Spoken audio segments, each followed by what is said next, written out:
With Q4 being just around the corner, in this video, I'm going to be sharing with you my tips to help you prepare for Q4, as well as stay to the end because I'm also going to be giving you some mistakes to avoid during this busy time. So let's just get right into the video. And if you don't even know what Q4 means, it's just like literally the last quarter of the year, so the last 3 months, so October, November, December. So this is the time where like most of us can like double or triple our income. So this is why we put so much emphasis into this time.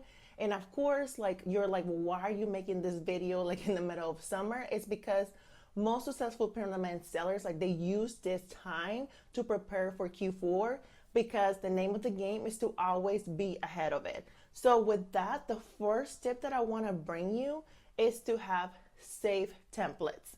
What I mean by safe templates is just literally having like safe customer message templates, because what's going to happen is your customer service is going to go up, meaning like you're going to have more people reaching out to your shop and asking you more questions. So the fastest way to be able to reply to these people is to have a template, because people are going to literally be asking you the same type of questions. When is my order going to ship? How long does it take to process your orders?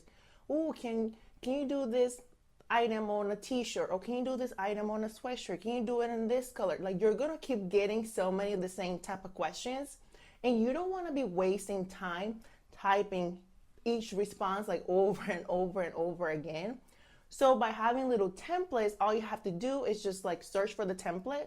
Like if it's about like when will my order ship, you can just make sure that you label the template like something related to like shipping an order, or when the order will ship.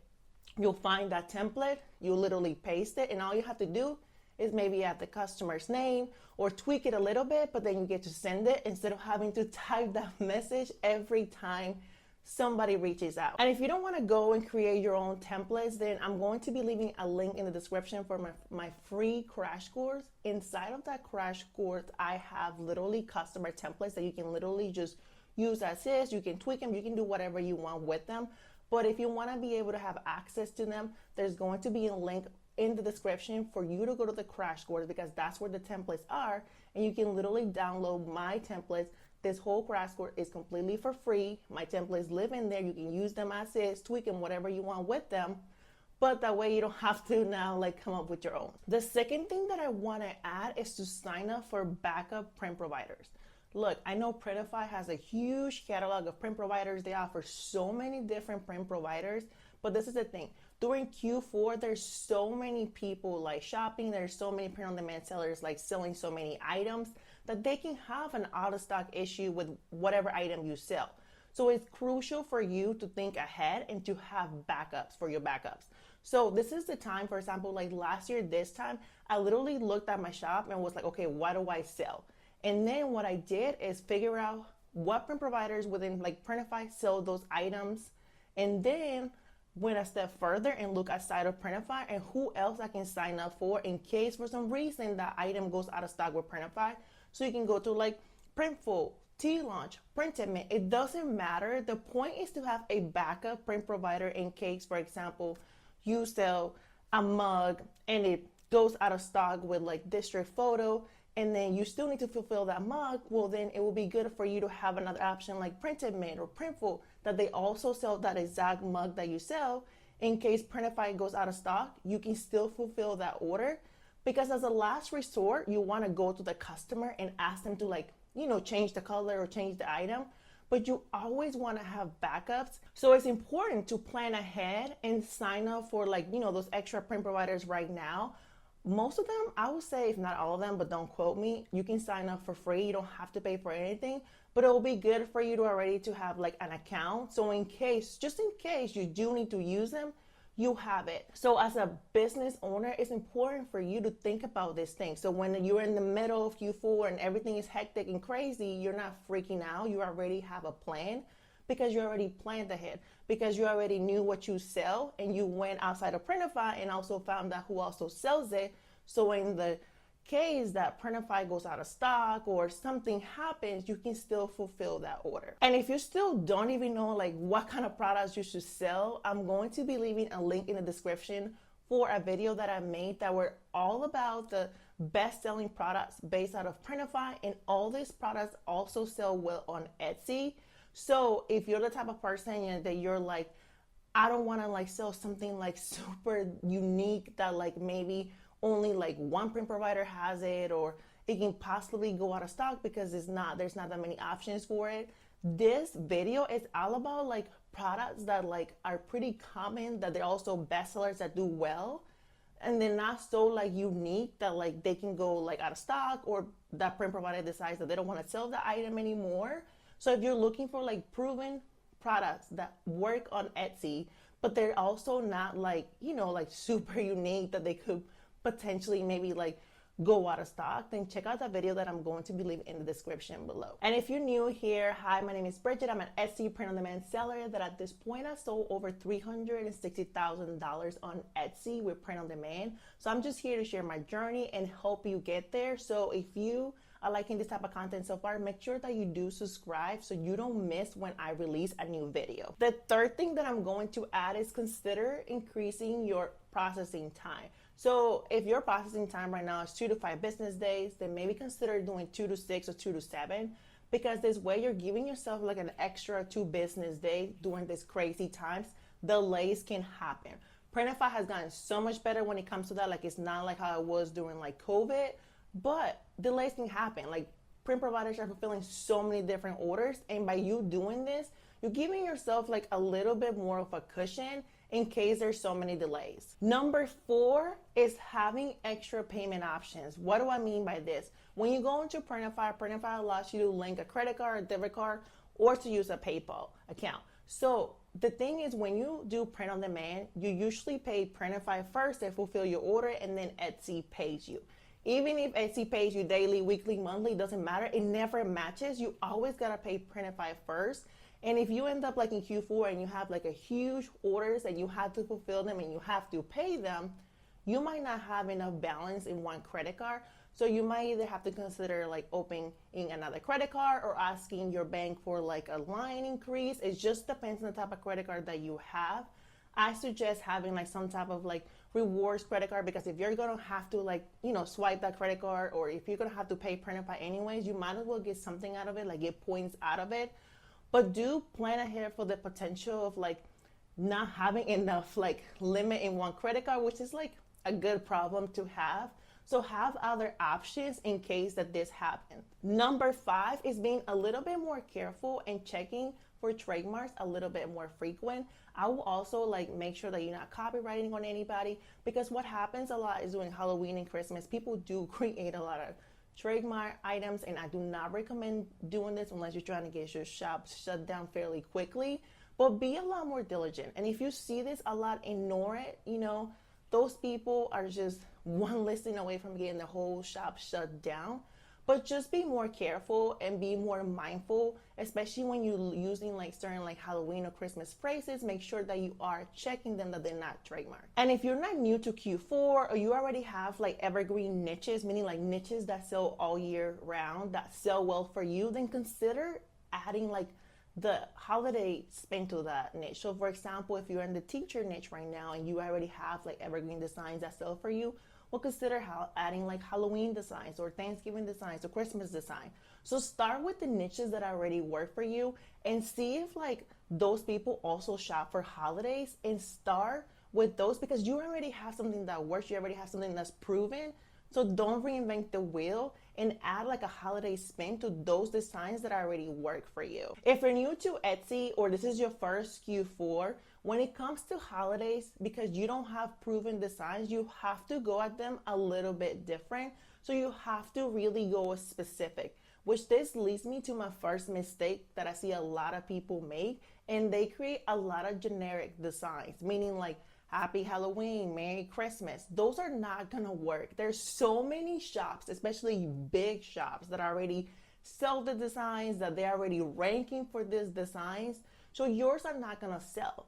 Why will somebody come to you? You're a brand new shop, you have no reviews, no sales, and why would they buy a Merry Christmas design from you when the shop right next door has like 5,000 reviews, 30,000 sales, that has a Merry Christmas design? Of course, they're gonna buy from that shop instead of you.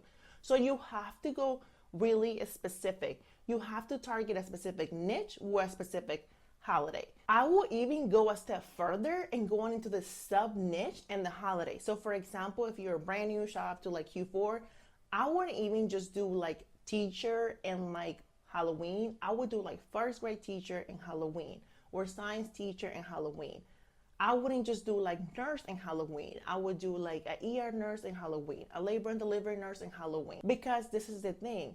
Again, you are brand new. You're not a trusted shop. Nobody knows you. Nobody trusts you. And if you're trying to compete when it comes to holidays, then you have to think of a specific customer. And there's nothing more specific than going really deep. So not just staying like the umbrella niche like mama or teacher or nurse, going real specific into like a type of mom, a type of nurse, a type of teacher. Because now you're speaking directly to that person, instead of just like, let me just create all these random designs in this niche that makes no sense.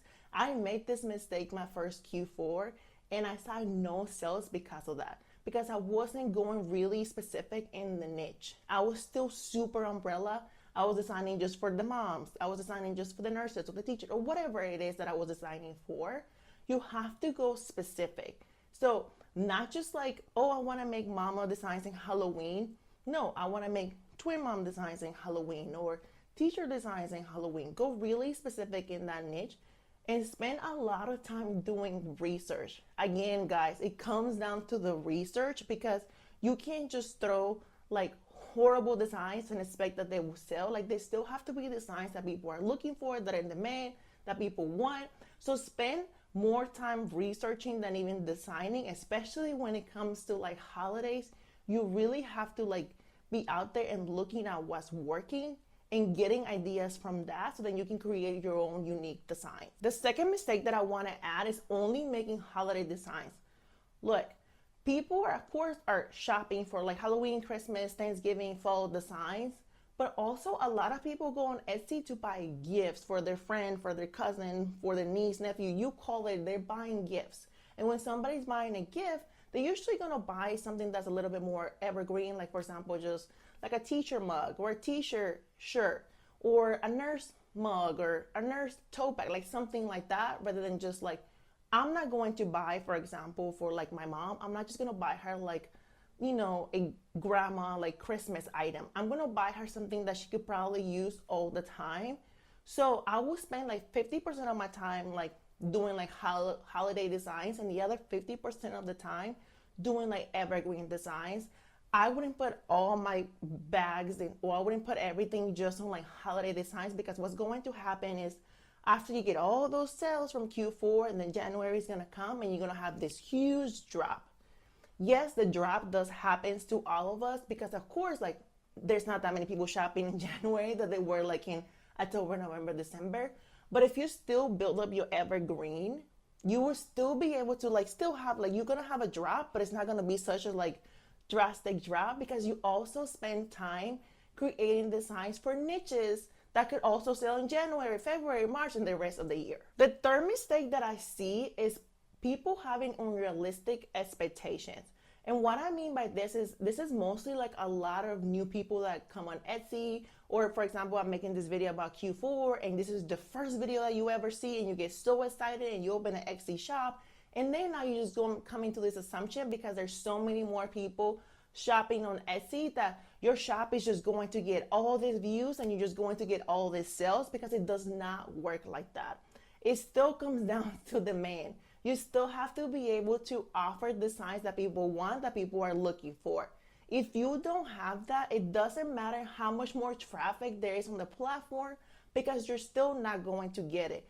And trust me, I've been there, because my first Q4, that's what happened to me. I just thought, because I created all this generic like Halloween, Christmas, Thanksgiving designs, that because there were so much more people on the platform, that they would just come into my shop and I would just sit back and I would just make all this money, because it was Q4 and there was all this traffic. And I was so wrong, because I didn't even do that great. I did so much better in January, because that's when it all clicked for me and I figured out what it was about.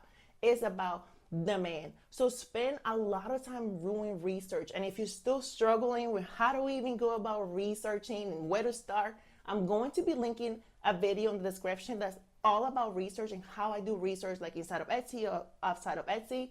But you have to spend time doing this. Your designs have to be good. You cannot have generic, horrible designs because it's not gonna work. You're not gonna get anybody to come and buy them. If you even get somebody to land into your listing, they still not gonna buy it because it's not what they're looking for. So don't look at all these videos that you're probably gonna be seeing about like Q4 and I double my income and there's so much traffic. Yeah, we're making these videos because it is real. It does happen, but it still comes down to giving people what they're looking for. Not making it about you, not deciding what you want to design, making it about the customer. Still, you have to submerge yourself in the research. You still have to create items that people are looking for, that people want, not what you think is cute, not what you think is gonna work. If you truly do that, then of course having all these extra eyeballs on Etsy is going to help you. You will be able to make a lot more money because you made it all about the customer. And if you made it to the end of this video, and if you're wanting like Halloween niche ideas, then make sure that you watch this video next, because on that video I give you over 20 Halloween niche ideas that you could add into your Etsy shop. See you on the next one.